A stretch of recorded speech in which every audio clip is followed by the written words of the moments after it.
It's your boy Alan Spotty once again. This time, I want to talk about cosplay. When people think of the word cosplay, a lot of people say that's just dressing up as characters.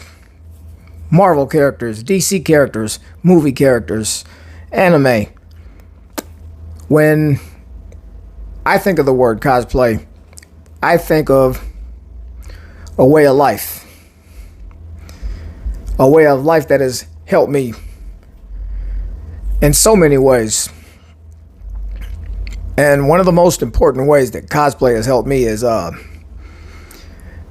when my time ended as a professional wrestler, this is when my depression hit me hard. Recovering from a wrist injury that no longer even allows me to do normal wrist curls at the gym.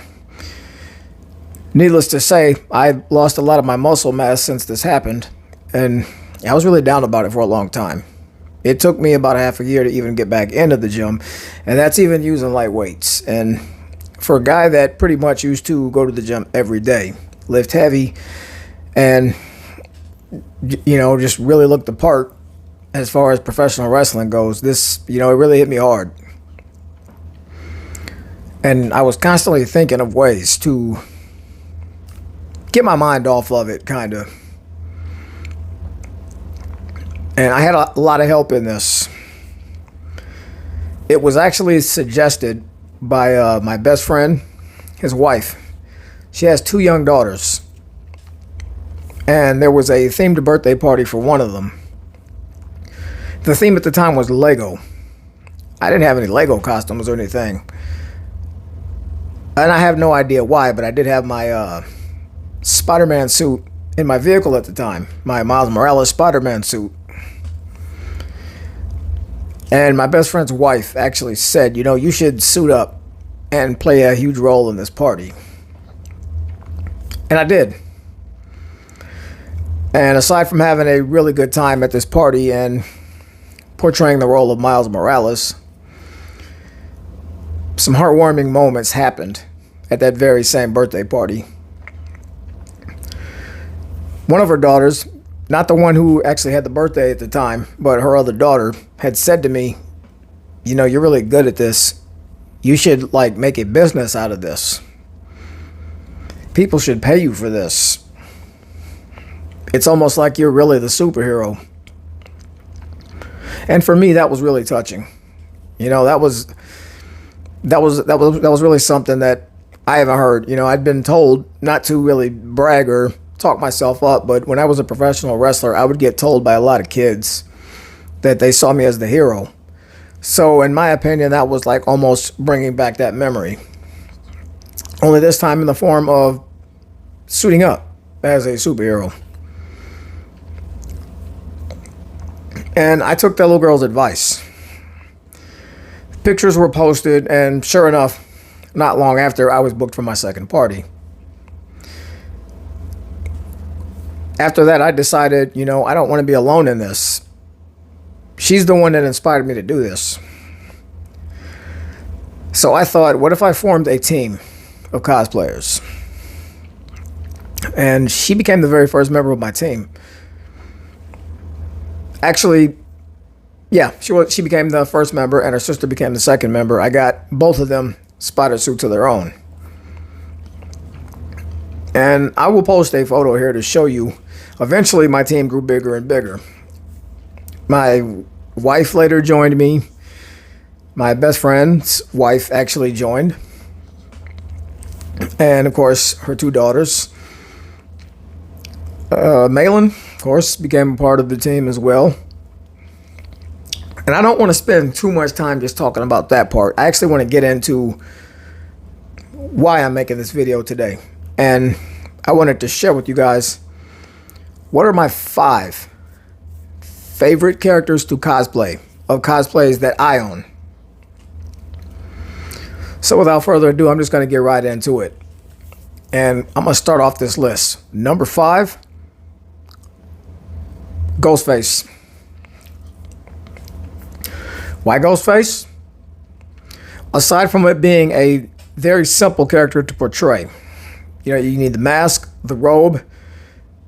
I actually have two different versions of the robe. I prefer the I believe it's called the 25th anniversary one, where the robe is like actually a bit sparkly. The only issue with that one is the like hands kind of, the wrist parts kind of stop like right there. So I had to add longer gloves and put the sparkly gloves over it to really complete the look. Now the hood seems like it's meant more for taller people. I had to make some adjustments. I had to kind of tighten the robe belt and all that to make this look the part. And sometimes the hood can really cover the mask, and you know, you got to constantly pull it down and stuff like that. But all in all, it's a fairly easy cosplay to do.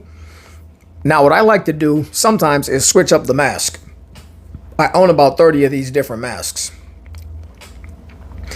And aside from the actual Ghostface one, my favorite one is probably the What's Up mask from the Scary Movie films, because then I'm actually allowed to be really silly and all of that. And I also do own a voice changer, which I don't think sounds perfect like Roger Jackson from Scream, but I make do with it. I don't use it a lot, because sometimes, you know, if you get the microphone too close and people are talking to you and stuff, it gets really staticky. So I use it sometimes I don't.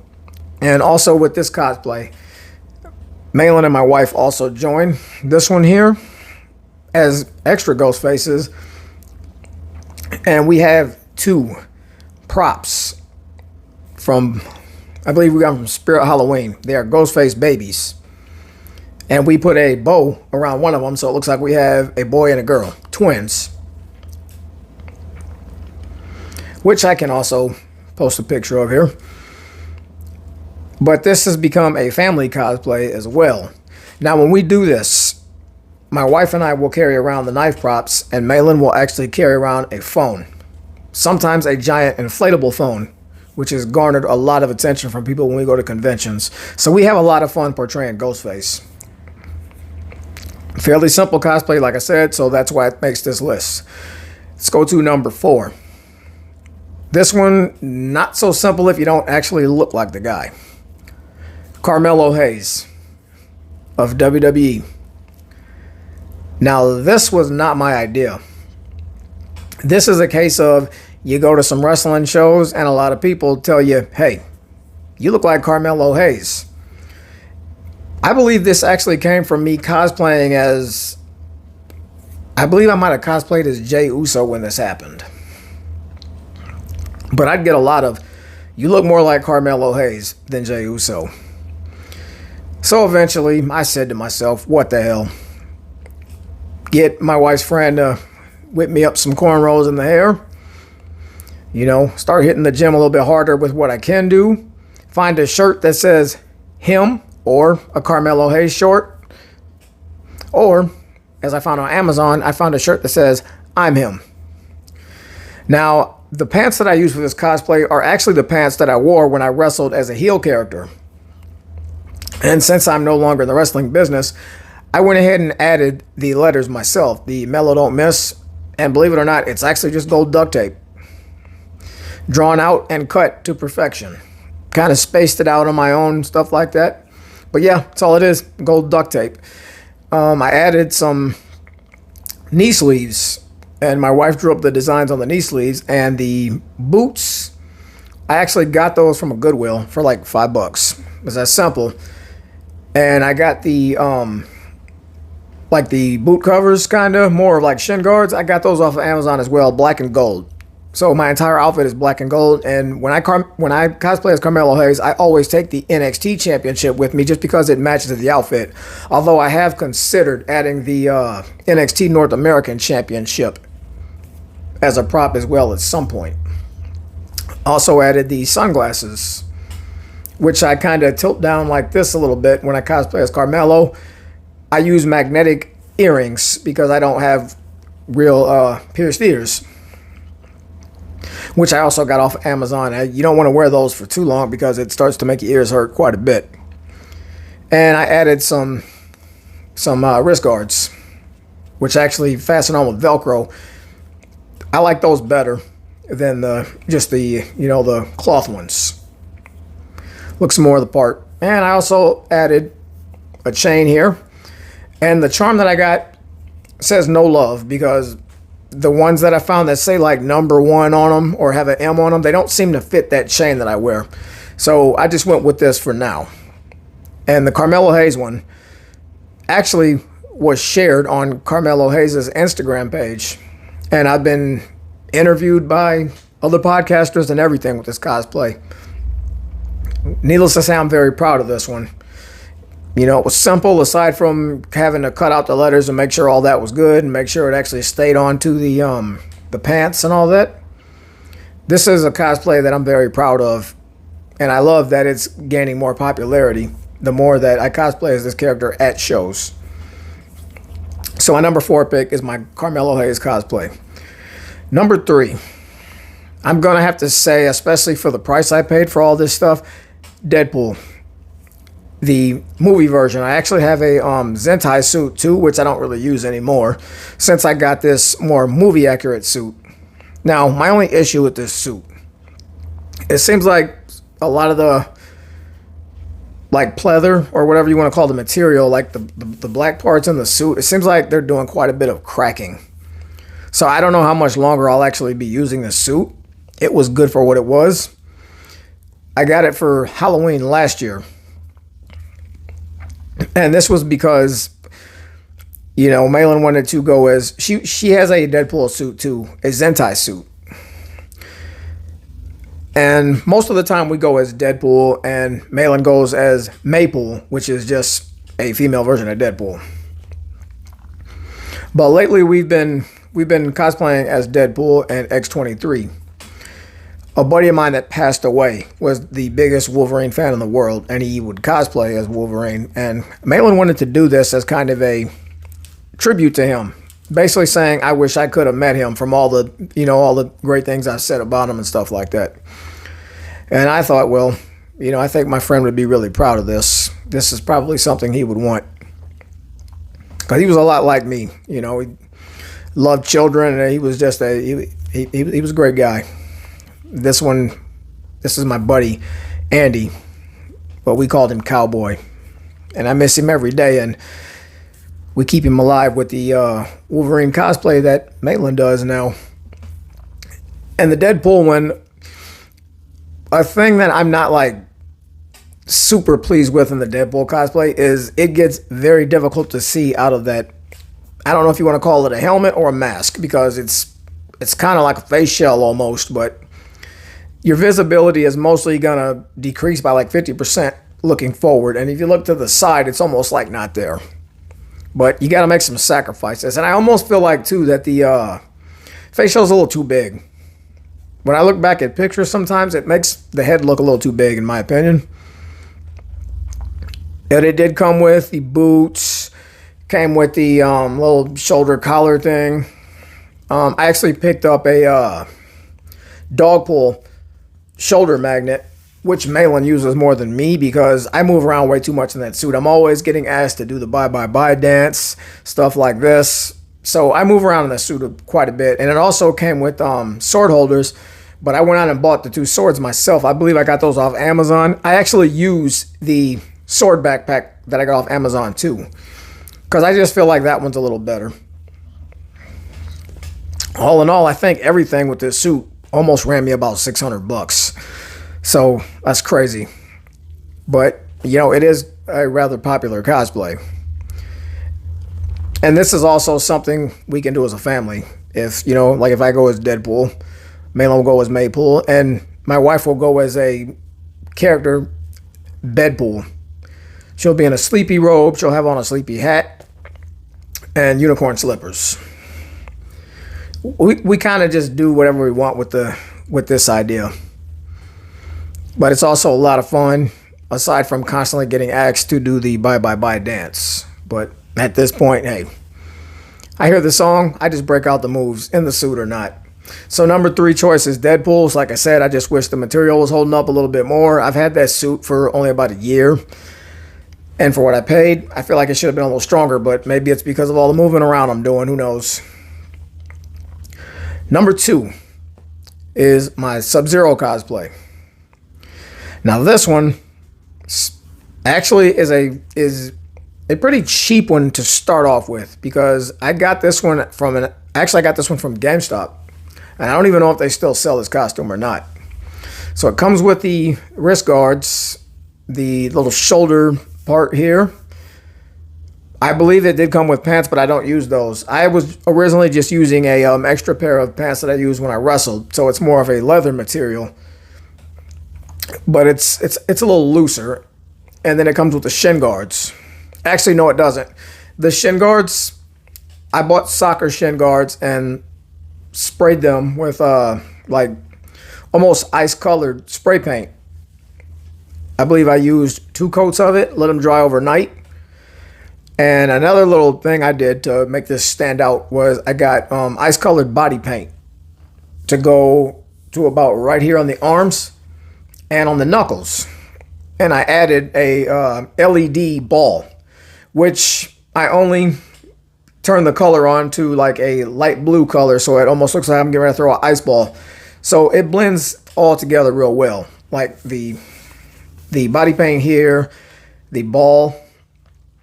And another little interesting fact, the contacts that I use, most of the time I use a solid white color contacts, but a couple of years ago I picked up some contacts where it is snowflakes as the eyeballs, but I've never tried them yet. I plan to do it in the future, and I did upgrade the mouth mask too. I actually upgraded that a couple of years ago. I started off with the one that came with the suit, but then I went ahead and upgraded to one that I think it's supposed to look more like it did in the 2021 version of the movie, I think. Or maybe it's just like a harder version of the one from one of the video games. But my wife and I actually cosplayed as Sub-Zero and Frost when we went to go see the movie, the 2021 version, and it was very popular couples cosplay. We've also gone to a few bars on Halloween night with these cosplays. Same deal. Very popular, very simple, especially if you add like your own touches to it. It's also my favorite character from the Mortal Kombat game. Now for honorable mentions. The Strangers. Specifically for me, the Man in the Mask. But you know, if you cosplay as a character from The Strangers, you got to bring the other two along. And this is where my wife and Malin come in. We have Dollface and Pinup Girl that they portray when we do this. And I believe we've only cosplayed this maybe 2 times. And this was like right after COVID got lifted. But we did this for a trunk or treat event. And this went over big time with everybody. They were loving it, including kids, especially Malin as Pinup Girl. A lot of children were afraid of me, Man in the Mask. They were hit or miss with Dollface. But that's also a very popular one that we like to do. One more honorable mention, I'm going to say Terrifier and the Pale Girl. The only thing about that cosplay is when Malin and I portray Terrifier and the Pale Girl, we don't say one word. That's one thing about us. When it comes to cosplay, we stay in character the entire time. And I don't use face makeup either. Malin uses face paint for hers. I actually use a mask. Now, I had the Trick or Treat Studio one, but I was not a big fan of the way that looked with the suit. So I saw one on Amazon, and it was a lot cheaper, and it actually turned out way better. And with this one, we also add props like the flower sunglasses, the horn, and we actually had a prop table where it was like the blow whistles. I believe it was like a spray bottle. So we just kind of had fun with that one too. And I also bloodied up the suit quite a bit with fake blood. So those are my 2 honorable mentions. Now we're going to get on to my absolute favorite cosplay. I got to go with the one that gets me the most attention and the most bookings. None other than your friendly neighborhood hero, Spider-Man. Now this was difficult because I own about 20 Spider suits, and that's no joke. And for the most part, I love them all. A couple of them do not come with the boots attached. Most of them do. For a long time, I liked the Ted Raimi Spider suit, but on mine, the lenses are starting to crack a little bit. but it's not quite out of commission yet. Still got a little bit of life left in it. I also was a big fan of the No Way Home suit with the gold in it, but I had a little issue with that one in the feet area where they had to be re-sewn. But I feel like the one suit that has really stood the test of time has to be the PS4 Spider-Man suit. And this is the one that I choose to wear whenever I get booked for a party, pretty much all the time. This one is a lot easier to see out of. It's a lot more comfortable in my opinion. Even though they're all the same size, this one just feels like you got a little bit more breathing room. Now for the spotter suits, I actually use the Sub-Zero mask that came with the GameStop costume to hide my nose and my mouth from under the Spider-Man mask, because the face shells with me are hit or miss. I bought one once and I feel like the vision still wasn't really there, because I had to cut the eye holes out myself of one of my old costumes, and I actually ended up messing it up bad. I don't know if I just cut it out wrong or what, but my Miles Morales suit is the one that's out of commission due to this. And, you know, Spider-Man is the one that a lot of people, even like neighborhood events, they contact me and say, hey, do you want to be Spider-Man for this event and this and that? And, you know, I get paid pretty solid money to do this. And also I stay in character for that too. Because I feel like, you know, with cosplay, especially if you're doing it for like an event or something, you try to make it believable for everybody, you know? Make it as fun as you can for yourself and make it as fun as you can for the people around you. That's how I made cosplay a way of life. It's like really get into the character, you know, watch the movies over and over again, read the comics, study the characters, stuff like that, you know, and even if you got, like when Malin comes with me as Spider-Gwen, I never call her as her real name. I always say Gwen. And since then, my wife has decided to cosplay as Green Goblin, which has worked some wonders for us. You know, the bookings have been insane with Green Goblin around. And interesting fact about Green Goblin joining me and Malin when we're Spider-Man and Gwen, most of the time we'll stay in character and Green Goblin will kind of stay off in the own zone, while me and Spider-Gwen are off in our own little zone. We don't actually get together until the party or the event is over most of the time, unless somebody requests a picture with all three. And even then, we mostly do like face-off pics and just kind of have fun with it. But these are my top 5 cosplays that I own. And it's like I said, you know, with cosplay, in my opinion, it's a way of life, at least for me. Suiting up as these characters and getting booked for events, it just puts me in a better state. If I'm down, I'm depressed, and I have something to look forward to where I get to suit up as these characters and just have fun and just be a hero like I was told I was during my wrestling days, this is what makes me happy. A lot of people say they got their happy places. Once upon a time, my happy place was wrestling, and now it's cosplay. And this is something that I will be doing for as long as I live. For as long as I'm able to walk, I'm able to talk, I'm able to see, cosplay is going to be a big part of me. And I hope to get, you know, as many bookings as possible, go to as many events as possible, and just continue to have this kind of fun with it, because this is just what makes life so much fun, in my opinion. You got to have fun with it, you know. I'm 43 years old. I ain't getting any younger, but I'm still a big kid at heart, and this is what makes me happy. But I just wanted to share with you guys my top 5 favorite cosplays of characters that I portray, and why cosplay is not just putting on a suit. It is a way of life for me. I really hope you guys enjoyed this video. If you did, go ahead and hit that like button, and please subscribe. I will catch you on the next video.